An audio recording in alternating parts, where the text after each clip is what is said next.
India news पर आपके साथ मैं हूं राकेश पांडे। सीधे रुख करते हैं उत्तर प्रदेश के मुख्यमंत्री योगी आदित्यनाथ आर्थिक पैकेज जो केंद्र सरकार द्वारा जारी हुआ है उस पर कुछ बोल रहे हैं। और आने वाले दिनों में जिस प्रकार की संख्या हमारे सामने आई है, ये 22 से 25 लाख तक पहुंच सकती है।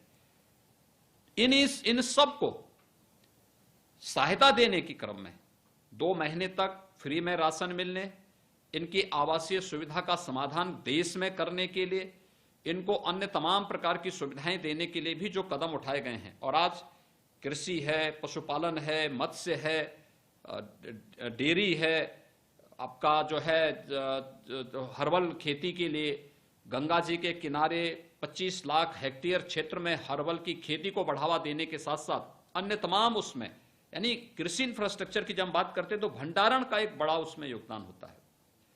उसकी क्षमता को वृद्धि करने की दिशा में प्रोत्साहन एक बहुत बड़ा कदम है। और सचमुच मेरा मानना है भारत की कृषि आधारित अर्थव्यवस्था के लिए यह पैकेज एक बहुत महत्वपूर्ण उठाया गया कदम है। यह मील का पत्थर साबित होगा भारत की अर्थव्यवस्था को, भारत को आत्मनिर्भर भारत बनाने में और एक स्वावलंबी भारत बनाने में इस पैकेज की एक बहुत बड़ी भूमिका होगी। सर, आपने बात करी प्रवासी मजदूर जो आ रहे हैं, लगातार आ रहे हैं, हम देख रहे हैं। तो जो लोग ट्रेन से आ रहे हैं या बसेस में आ रहे हैं, उनकी तो मॉनिटरिंग हो रही है, उनकी नंबरिंग भी हो रही है। और ऐसे बहुत सारे लोग हैं जो पैदल चले आ रहे हैं, साइकिल में चले आ रहे हैं, रिक्शे में चले आ रहे हैं, लगातार आ रहे हैं। तो उनकी मॉनिटरिंग कैसे करेंगे? कितना बड़ा चैलेंज है। हालांकि आपने अधिकारियों को इसके लिए निर्देशित भी किया है, लेकिन क्या कोई जिम्मेदारी भी तय होगी इसके लिए? देखिए, मैं वास्तव में इसको लेके बहुत चिंतित हूं और आज से नहीं मेरी चिंता है।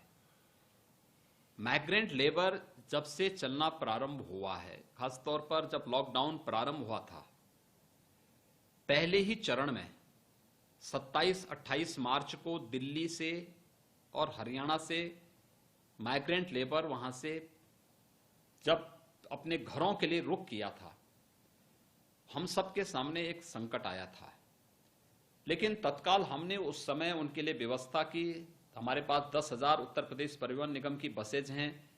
हमने दिन रात इनको लगा करके उन सबको उनके घरों में होम क्वारंटाइन में पहुंचाने का कार्य किया। वह संख्या उस समय 4 लाख के आसपास थी।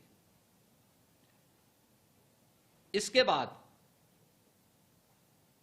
जो हमारा लॉकडाउन का दूसरा चरण चला है, उसमें कोई बहुत समस्या नहीं आई। लेकिन तीसरे चरण में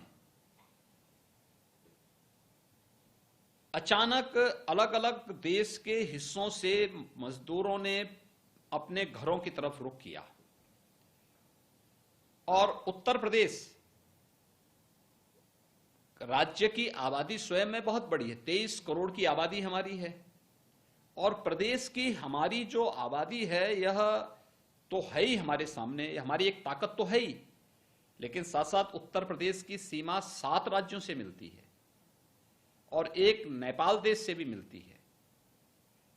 अगर आप पूरब की तरफ जाएंगे, बिहार है, झारखंड है, वेस्ट बंगाल है या नॉर्थ ईस्ट है, तो उत्तर प्रदेश होकर के ही आपको जाना पड़ेगा। या अगर आपको मध्य भारत की तरफ जाना है तो भी उत्तर प्रदेश होकर के ही जाना है। दक्षिण भारत की तरफ भी जाना है तो भी उत्तर प्रदेश होकर के जाना है। और अगर पूरब से पश्चिम की तरफ जाना है तो भी उत्तर प्रदेश पड़ेगा। अगर दक्षिण से उत्तर जाना है तो भी उत्तर प्रदेश पड़ेगा। तो स्वाभाविक रूप से हमारे सामने एक चैलेंज इस रूप में आया। पहले हमारे स्वयं के जो प्रवासी कामगार और श्रमिक थे, दूसरा अन्य राज्यों के भी। इस दृष्टि से हमारे सामने एक यह बहुत बड़ी चुनौती थी और इसी को लेकर के मैं लगातार अपील जारी कर रहा हूं। इन्हीं को ध्यान में रख करके मैंने हर राज्य के लिए एक नोडल अधिकारी, आईएएस और एक आईपीएस को नोडल अधिकारी के रूप में तैनात